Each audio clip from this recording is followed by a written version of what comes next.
आधी रात जब रामलाल की नींद टूटी तो उसने देखा कि उसकी पत्नी विनीता कमरे में नहीं थी, जिसके बाद वह पत्नी को देखने के लिए बेटी रागिनी के कमरे के पास से गुजरा तो कमरे में से कुछ अजीब आवाजें आ रही थी। इस दौरान जब उसने खिड़की से झांक कर देखा तो उसके पैरों तले जमीन खिसक गई। उसने देखा कि उसकी बेटी रागिनी और पत्नी विनीता दोनों एक ही लड़के के साथ मौज मस्ती कर रही थी। दरअसल दोस्तों, ये कहानी एक छोटे से गांव की है। यहाँ के रहने वाले रामलाल की बेटी रागिनी का प्रेम प्रसंग गांव के ही एक लड़के के साथ चल रहा था। आधी रात को बेटी रागिनी अपने प्रेमी को घर बुलाकर कमरे में इकसठ बासठ कर रही थी। रोमांस अपनी चरम पर था, जिससे रागिनी की अजीब अजीब सी आवाजें कमरे से बाहर निकलने लगी थी। तभी बगल वाले कमरे में सो रही उसकी माँ विनीता जाग गई। उसे कुछ शंका हुई, जिसके बाद वह कमरे से आ रही आवाजों को सुनकर बेटी के कमरे के पास गई और जब उसने जबरदस्ती बेटी से कमरे का दरवाजा खुलवाया तो देखा कि पड़ोस का रहने वाला विक्रम बेटी के कमरे में मौजूद था। जिस पर माँ विनीता बेटी की तरफ देखते हुए बोली, मैं अभी तुम्हारे पापा को बुलाती हूँ और साथ ही साथ पूरे गाँव वालों को भी इकट्ठा करती हूँ।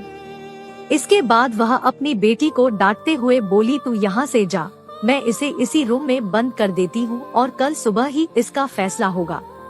यह सुनते ही विक्रम डर गया और थर थर कांपने लगा। उधर विनीता की बेटी रागिनी भी डर गई और दूसरे रूम में चली गई। इस दौरान रागिनी की माँ विनीता विक्रम से बोली, कितने दिनों से तुम्हारा चक्कर चल रहा है? इस पर विक्रम डरते हुए बोला, बस कुछ ही दिन हुए हैं।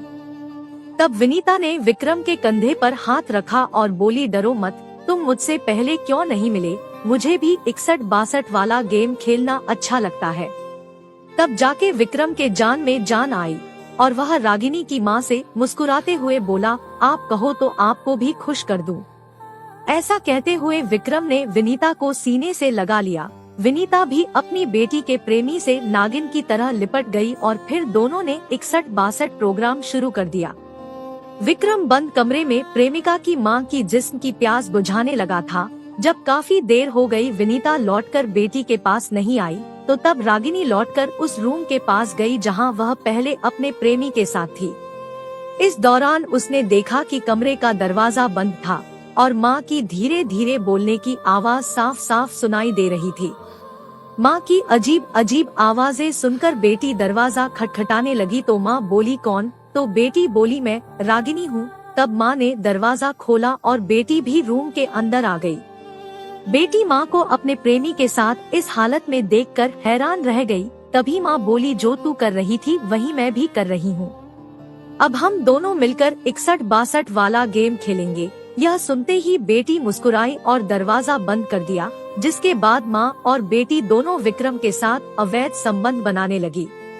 इसके बाद फिर क्या था, अब रोज आधी रात विक्रम घर आता और माँ और बेटी दोनों के साथ रोमांस करता, साथ ही नींद की गोली भी लाकर देता ताकि प्रेमिका के पिता रामलाल रात भर गहरी नींद में सोते रहें और वह अपना काम आसानी से करता रहे।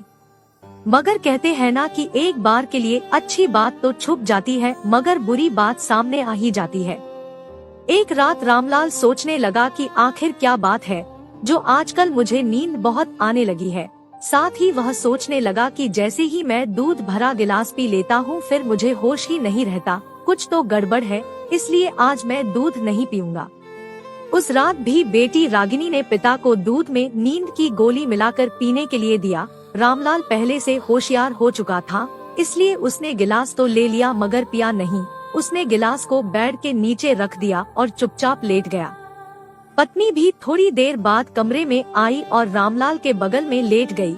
लेकिन जब आधी रात हुई तो विनीता उठकर बेटी के रूम में चली गई जहां पहले से प्रोग्राम चालू था। आधी रात जब रामलाल जागा तो पत्नी बिस्तर पर नहीं थी, जिसके बाद वह उसे घर में खोजने लगा। जब सारा घर खोजने के बाद भी पत्नी नहीं मिली तो वह बेटी रागिनी के रूम के तरफ गया तो कमरे का दरवाजा अंदर से बंद था, लेकिन कमरे में से कुछ दबी दबी आवाजें बाहर आ रही थी। जिसके बाद रामलाल समझ गया कि कुछ तो गड़बड़ है। कमरे की खिड़की भी बंद थी, जिसके बाद वह घर में से सीढ़ी उठाकर लाया और जब उसने सीढ़ी को दीवार पर लगाकर ऊपर झरोकों से झांका तो उसके होश ही उड़ गए। उसने देखा कि उसकी बेटी रागिनी और पत्नी विनीता दोनों एक ही लड़के के साथ आपत्तिजनक हालत में थी, जिसे देखकर रामलाल क्रोध से आग बबूला हो गया और ऊपर से ही जोर जोर से चिल्लाने लगा। जिसके बाद तीनों ने झटपट अपने अपने कपड़े पहने और दरवाजा खोलकर तीनों ने मिलकर रामलाल को दाब लिया और गला दबाकर उसकी हत्या कर दी। लेकिन दोस्तों, कोई भी शख्स बुराई पर पर्दा डालने की लाख कोशिश क्यों ना कर ले, सच्चाई तो सामने आकर ही रहती है। कुछ दिन के भीतर ही पुलिस ने इस मामले का खुलासा करते हुए तीनों आरोपियों को गिरफ्तार कर जेल की सलाखों के पीछे भेज दिया।